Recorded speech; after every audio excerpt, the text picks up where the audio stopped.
La Fondazione Colasanto lancia il concorso nelle scuole per la parità e la non violenza. Un concorso di idee per promuovere la cultura della non violenza e della parità di genere nelle scuole. È quello lanciato dalla Fondazione Colasanto e presentato presso la sede della CISL di Via Medina a Napoli. Il bando è rivolto a tutti gli studenti degli istituti di secondo grado della Campania.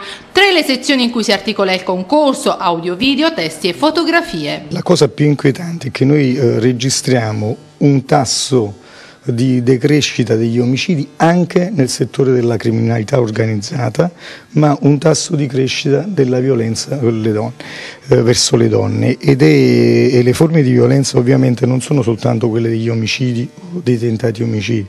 Basti pensare che la percezione della sicurezza in Italia, questo non in Campania, considera che solo il 25% degli uomini non si sentono sicuri di uscire la sera, il 60% delle donne percepisce invece una condizione di insicurezza.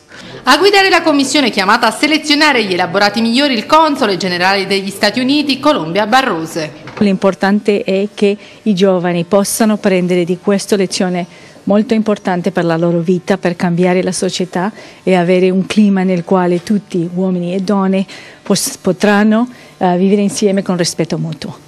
Alla presentazione anche il direttore generale dell'ufficio scolastico regionale Luisa Francese, che ha sottolineato l'importanza del coinvolgimento della scuola sulla cultura della non violenza. Stiamo lavorando molto su questo tema perché, a differenza delle altre violenze, la violenza sulle donne, sui generi, è una violenza che riguarda tutti gli stati sociali, non c'è una differenza di classe o un fattore povertà.